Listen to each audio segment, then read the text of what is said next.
Heute spreche ich mit Estelle Klein und Michael Fröse-Kuhn von der Stabsstelle Chancengleichheit und Diversitätsmanagement. Herzlich willkommen. Guten Morgen. Zuerst einmal ganz grundlegend die Frage: Stabsstelle Chancengleichheit und Diversitätsmanagement. Klingt vielsagend und irgendwie doch nicht, zumindest für mich jetzt, konkret genug, um genau zu wissen, die machen das. Also die Frage ganz allgemein, ganz grundlegend: Was macht die Stabsstelle Chancengleichheit und Diversitätsmanagement, ohne jetzt jede Kleinigkeit zu erklären, sondern im großen Rahmen, mit welchen Fragen kann man hierher kommen? Ja, dann fange ich einfach mal an, die Stabsstelle Chancengleichheit und Diversitätsmanagement vorzustellen mit einem kurzen ABC unserer Aufgaben. Wir sind A. Ansprechpartnerin für alle Gruppen der Universität des Saarlandes, B. Botschafterin für Diversity und Chancengleichheit nach innen und nach außen und C. ein Competence Center für Strategien und Projekte für die Hochschulleitung.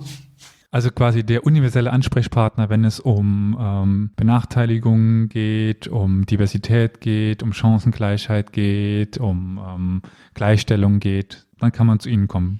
Genau, das sind alles Querschnittsthemen, die in die Zentrale und Dezentrale der Universität ausstrahlen. Unsere Aufgabe ist es, insbesondere die Hochschulleitung auch in strategischen Governance-Fragen zu beraten. Wir sind aber auch dadurch, dass wir 2 feste Einheiten unter dem Dach unserer Stabsstelle verankert haben, Beratungsstelle, Anlaufstelle für Beschäftigte und Studierende. Diese beiden Einheiten sind einmal das Familienbüro, sprich dort kümmern wir uns um die Vereinbarkeitsthematiken, also Kindererziehung, Kinderbetreuung, Pflegeverantwortung. Die andere Einheit unserer Stabsstelle ist die Kontaktstelle Studium und Behinderung, die sich um die Belange von Studierenden, die unter chronischen Erkrankungen oder Beeinträchtigungen leiden, während ihres Studiums sozusagen, die unterstützen wir bestmöglich, ihr Studium hier an der Universität des Saarlandes zu absolvieren. Dann springe ich mal direkt dorthin, weil nicht nur mir wahrscheinlich jetzt diese Assoziation kam und ich wurde gerade eben schon im Vorgespräch darauf hingewiesen, aber es geht hier jetzt ja nicht ausschließlich um körperlich beeinträchtigte Menschen. Ganz genau, also auf gar keinen Fall geht es nur um diese Gruppe. Das ist tatsächlich auch die kleinste Gruppe der Gesamtheit der Studierenden mit Beeinträchtigungen, die übrigens 11% der Studierenden darstellt. Das ist eine Zahl, die sich immer wieder in Befragungen und Erhebungen bestätigt. Das heißt also, man kann davon ausgehen, dass in jedem Kurs, in jedem Seminar, in jeder Vorlesung mindestens eine Person sitzt, die von diesem Thema betroffen ist. Kenne ich noch aus meinem Studium, also es gab, ich müsste jetzt überlegen, aber ich glaube keinen körperlich Eingeschränkten, sondern nur eben geistig Eingeschränkte. Sagt man das? Jein, also es gibt Beeinträchtigungen, die sich im psychischen Bereich auswirken, ne? Das auf jeden Fall. Also geistige Beeinträchtigung, das geht in eine etwas andere Richtung, das gibt's natürlich auch, aber es ist ja so, bei uns kommen Menschen an, die die Hochschulzulassung erreicht haben. Ne? Und ja, da handelt es sich in der Regel eher um psychische Beeinträchtigung. Und wenn es was Geistiges ist, dann geht das eher so in Richtung, vielleicht Konzentrationsproblematiken in der Art. Ne? Genau. Aber tatsächlich ist es so, dass die meisten Beeinträchtigungen nicht sichtbar sind. Ne? Und deshalb ist es für viele Studis wahrscheinlich auch so, dass die denken, ich kenne gar niemand, aber in Wirklichkeit kennen sie Studierende mit Beeinträchtigungen. Dann sind Sie wahrscheinlich auch die Anlaufstelle, wenn Studierende Probleme haben also wenn sie nicht selber betroffen sind, aber diese Problemfälle mitbekommen. So wäre das zum Beispiel bei meinem Fall damals gewesen. Dann könnte man auch auf Sie zukommen. Selbstverständlich, genau. Tatsächlich kommt das eher selten vor, aber was ich immer wieder schön finde, es werden auch Studierende mit Beeinträchtigungen zu uns geschickt, und zwar nicht nur von Stellen wie Prüfungsämtern oder Sekretariaten, sondern tatsächlich auch von Kommilitoninnen und Kommilitonen. Und das freut mich, dass auf diese Weise auch so eine Art, das ist auch schon eine Hilfe, wenn man jemand auf uns aufmerksam macht, auf jeden Fall. Ne? Aber unsere Tätigkeit beschränkt sich nicht nur auf den Bereich der Studierenden, sondern uns geht es natürlich auch darum, Ansprechstelle zu sein für die Lehrenden, die mit diesen Studierenden zu tun haben. Denn die sind ja auch extrem wichtig. Ja? Und das fängt an mit Verständnis für eine Situation und geht eben bis hin zur konkreten Umsetzung von Nachteilsausgleichen. Ja? Und das ist natürlich manchmal auch für die Lehrenden etwas mehr Arbeit, aber im Sinne der Inklusion ist es extrem wichtig. Also zum Beispiel ganz simpel, Studentin hat eine Rot-Grün-Schwäche, aber ihre Folien sind dementsprechend nicht drauf ausgerichtet. Ja? Also es geht auch sehr stark um Schaffen von Awareness, also ein Bewusstsein, wie kann ich sozusagen auch meine Lehre barrierefrei gestalten. Und um unsere Lehrenden da auch nicht so ganz alleine zu lassen, haben wir eine Unterseite auf unserer Webseite erstellt, wo tatsächlich Materialien zum Thema barrierefreie Lehre gesammelt sind. Aber wenn ich jetzt nachdenke, bieten Sie auch in den Semestern und Folgezeiten Workshops an, wo man sich vielleicht als Lehrender interessiert, noch jetzt mal unabhängig von einem konkreten Fall auf Sie zukommen kann und mal allgemein etwas dazu lernen kann? Ja, natürlich. Ne? Also es hängt ein bisschen mit unseren Kapazitäten zusammen. Wir würden gerne sehr viel mehr machen, sind da aber leider etwas eingeschränkt. Aber ja, wir machen Veranstaltungen für Lehrende und auch für MitarbeiterInnen in Prüfungssekretariaten etc., wo es sehr viel darum geht, überhaupt mal Informationen weiterzugeben, zu sensibilisieren und auch über gesetzliche Grundlagen zu unterrichten. Ne? Und was da etwas ganz Besonderes ist, wir machen das zum Teil mit der HTW Saar zusammen. Und das ist ein Beispiel, was es in Deutschland, soweit ich weiß, in der Form nicht gibt. Da sind wir schon ein bisschen stolz drauf. Und da sind wir eigentlich mitten in unserem Hauptthemenbereich, nämlich das Diversitätsmanagement. Was heißt das eigentlich, Diversitätsmanagement? Also das ist eben diese Wertschätzung von Vielfalt, Anerkennung von Vielfalt, inklusives Miteinander. Ja, also nicht, man betrachtet eine Minderheit und versucht, die glücklich zu machen, sondern nein, man versucht, alle Menschen, so wie sie sind, mitzunehmen. Ja, Unterschiede eben zu berücksichtigen und Gemeinsamkeiten zu sehen, zu fördern. Und Diversitätsmanagement ist natürlich auch, sage ich mal, innerhalb der Organisationskultur Universität des Saarlandes eine nachhaltige Personalentwicklung. Und wenn wir jetzt über auch Awareness nachdenken oder wenn wir uns überlegen, wie können wir sensibilisieren, wie können wir das Thema prominenter machen, da haben wir ein ganz tolles neues Projekt konzipiert und jetzt auch begonnen zu realisieren. Das sind die Diversity Ambassadors, die in einem Netzwerk zusammengeschlossen sind. Und Estelle Klein hat da jetzt auch gerade sich sehr stark engagiert. Estelle, vielleicht magst du etwas dazu sagen? Wir hatten die vergangenen 2 Wochen Auswahlgespräche für unsere studentischen BotschafterInnen und haben ganz tolle Menschen kennengelernt, die eine Diskriminierungserfahrung mitbringen, die bereit sind, darüber zu sprechen.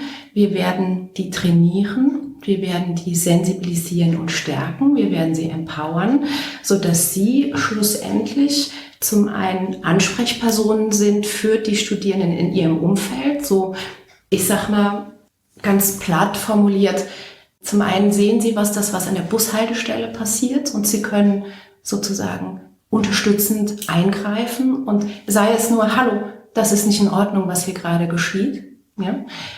Zum anderen, wenn was zugetragen wird, ne, also das, was Sie auch eben eigentlich beschrieben haben aus Ihrer Zeit als Student, Sie sehen einfach was und wissen aber gar nicht, okay, was ist die weitere Verweisstruktur oder welche Unterstützungsangebote gibt es an der Universität.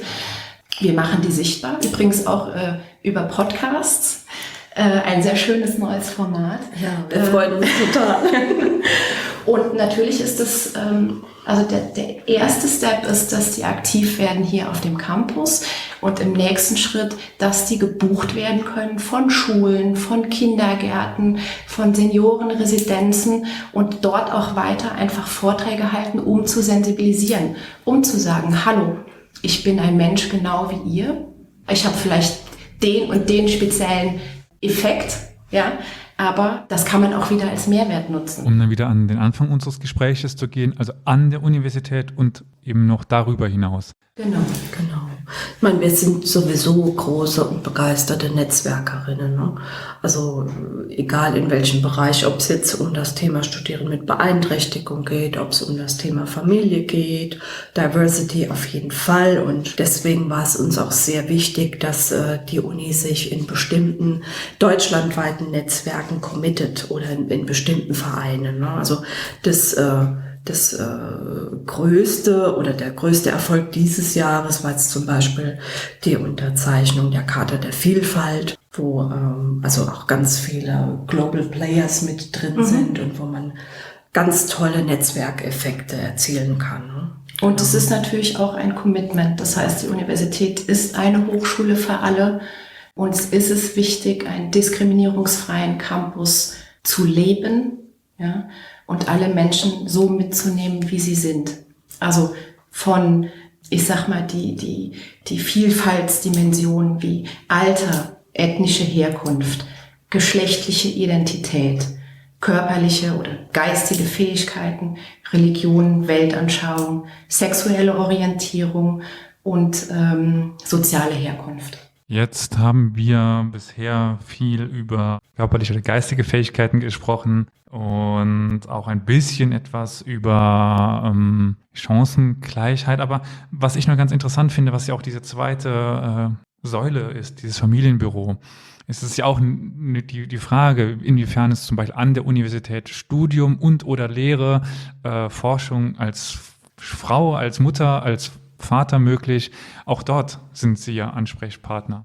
Genau, da sagen Sie auch gerade was ganz Wichtiges, nämlich wir gucken oder wir nehmen auch Väter mit. Also ich sag mal, Übernahme von Familienverantwortung, sprich ja Kinderbetreuung betrifft nicht nur Mütter, ja, sondern es gibt im Zweifelsfall oder mehrheitlich, wenn wir jetzt mal die Regenbogenfamilien ausklammern, eben auch den Vater zum Kind. Väter können auch Elternzeit nehmen. Ja, wir beraten dahingehend. Die können auch, wenn wir jetzt von Studenten reden, sich beurlauben lassen oder entsprechend in Teilzeit gehen. Wir haben mittlerweile ein breites Spektrum im Grunde genommen an Kinderbetreuungsangeboten, die wir hier selbst in der Stabsstelle realisieren. Gerade jetzt aktuell, wir haben Herbstferien, läuft zum Beispiel unsere Ferienfreizeit für Grundschulkinder, die nennt sich FUNKT. Das sind, Michelle, da musst du mir helfen mit der Abkürzung. Das sind die Ferien-Uni-Natur-Kindertage. Und die sind normalerweise so gefragt, dass die innerhalb von kürzester Zeit ausgebucht sind. Also das ist eines der Projekte, auf das wir ziemlich stolz sind und wo wir auch immer wieder im Alltag erfahren, dass unsere Uni an vielen Stellen sehr kinderfreundlich ist. Also da werden Dinge möglich gemacht, die hält man normalerweise für nicht möglich. Das ist immer wieder ganz, ganz großartig. Aber das ist nicht das Einzige. Also ich würde sagen, wir sind im Bereich Vereinbarkeit von Familie und Beruf oder Studium richtig gut. Und trotzdem wissen das leider noch nicht alle. Ich bringe mir auch Babysitting-Börse als Schlagwort gerade. Absolut. Also das ist vielleicht auch für Menschen, die jetzt zuhören und eine flexible Tätigkeit an der Uni suchen, interessant. Wir haben eine Online-Babysitting-Börse, die gibt es schon seit vielen Jahren und da kann man sich aufnehmen lassen, wenn man hier bei uns studiert und eine Haftpflichtversicherung hat. Ne? Das ist uns ganz wichtig, dass da ein bestimmtes Qualitätslevel auch herrscht, weil es geht hier um eine verantwortungsvolle Tätigkeit und deswegen schauen wir uns die Menschen auch an, die aufgenommen werden und die können dann gebucht werden über ein Online-Formular oder über unser Familienbüro. Das ist ein Projekt, das im Laufe der letzten Jahre schon vielen, vielen, vielen Eltern hier an der Uni geholfen hat. Jetzt nicht nur im privaten Bereich, sondern auch, wenn es um Kinderbetreuung während Veranstaltungen geht. Da haben wir sogar ein Budget, mit dem wir das Babysitting zum Teil bezahlen können. Aber wir haben ja auch schon Konferenzbetreuungen gemacht, sogar internationale Konferenzen. Und das klappt eigentlich immer wunderbar und lässt die Uni ziemlich gut dastehen. Was mir gerade noch als Anekdote einfällt, ist, also das Thema Beratung ist auch hier einfach ein großes Feld. Also ich hatte mal einen Anruf von einem Professor nachts oder relativ spät abends auf der Mailbox, der sagte, also die Nachricht lautete wie folgt: Frau Klein, meine Mitarbeiterin ist schwanger, ich weiß nicht, was ich machen soll. Und ich hörte das am nächsten Morgen ab und war ein bisschen irritiert, weil ich jetzt nicht wusste, ist er der Vater, kommt er nur seiner Fürsorgepflicht nach, ne? Also es ist, wir beraten natürlich nicht nur, sag ich mal, die werdenden Eltern in den Themengebieten, also was passiert mit ihrem Vertrag, wie gestaltet sich die Elternzeit, was ist alles möglich. Also gerade muss man ja nochmal sehr dezidiert auch darauf gucken, wir haben ja, sage ich mal, hier einmal das Teilzeit- und Befristungsgesetz für die Beschäftigten aus Verwaltung und Technik, dann haben wir das berühmte WIS-Zeit, VG für die Beschäftigten, die in der Lehre und Forschung tätig sind. Aber wir beraten sozusagen auch natürlich die Vorgesetzten, gerade wenn es in Bereichen ist, sage ich mal, wo Labortätigkeiten erforderlich sind, ist auch natürlich das Thema Mutterschutz zu beachten, ne? Ja, und Beschäftigungsverbot etc. Das ist die eine Seite, und die andere Seite ist natürlich, dass wir sehr viele sehr nützliche Infos für die Eltern bereithalten. Also wir haben da mittlerweile so eine richtige Infobox, die wir, wenn es sein muss, auch verschicken. Ja, und solche Beratungen zum Thema Schwangerschaft oder Kindererziehung bzw. Kinderbetreuung, die dauern bei uns auch relativ lange, und die Menschen bekommen sehr viel Material und Infos mit. Also bisher waren eigentlich alle zufrieden. Aber wenn man jetzt, die UDS hat, glaube ich, momentan den höchsten Anteil zum Beispiel von französisch sprechenden Studierenden deutschlandweit. Und wir haben auch aus persönlicher Erfahrung Menschen aus der gesamten Welt. Jetzt können die ja nicht immer unbedingt Deutsch. Und gerade eben, wenn es Menschen aus dem islamischen Kulturkreis zum Beispiel sind, aus dem arabischen, Indien, Afrika, gerade die sind ja wahrscheinlich auch die Diskriminationserfahrungen haben und Ähnliches. Wenn die sich an euch wenden, können die das wahrscheinlich auch in einer anderen Sprache tun, oder? Selbstverständlich. Also wir haben hier an der Universität 140 Nationen tatsächlich, die studieren, lehren und forschen. In Beratung in englischer Sprache bieten wir selbstverständlich überhaupt kein an. Problem. Ja. Wir haben auch zurzeit eine indische Mitarbeiterin hier vor Ort. Das heißt, wir leben tatsächlich die Diversitätsmerkmale, die wir auch nach außen vertreten. Aber sag mal, auch im Sinne des dreisprachigen Campuses, ich bin selbst französisch-Muttersprachlerin, bieten wir sozusagen die Standards englisch-französische Beratung an. Genau, und durch unser Diversity Role Model im Team können wir sogar Hindi und Gujarati anbieten. Das muss uns erstmal jemand nachmachen. Also wir haben auch explizit Veranstaltungen, die sich an internationale Studierende oder Beschäftigte richten. Zum Beispiel, um da jetzt mal ein Projekt rauszugreifen, das International Family Meet and Eat. Genau, das ist ein wunderbares Kooperationsprojekt, auch mit dem International Office. Beim International Family Meet and Eat ist die Idee, dass vor allem Familien, die neu an der Uni ankommen und ja noch gar keinen Anschluss haben, dort zusammenkommen können und sich kennenlernen können. Und um da die Hürde also kleiner zu machen, niedriger zu machen, haben wir das von Anfang an als englischsprachige Veranstaltung angelegt. Das funktioniert prima. Durch Corona waren wir jetzt leider etwas, sind wir da ins Hintertreffen geraten. Aber wir wollen das wieder machen, sobald die Situation sich normalisiert hat. Und können das dann vielleicht sogar draußen im Garten stattfinden lassen. Wir werden das mal sehen. Es ist ja auf jeden Fall ein ganz tolles Angebot zum Vernetzen. Also bevor sich jetzt unsere Zuhörerinnen und Zuhörer fragen, was du mit bei uns im Garten meinst, um das kurz aufzuklären, wie unsere Einheit befindet sich in einem ehemaligen Professorenhaus hinter der Saarländischen Universitäts- und Landesbibliothek, und es ist tatsächlich das ehemalige Haus von Professor Dr. Georg Ress.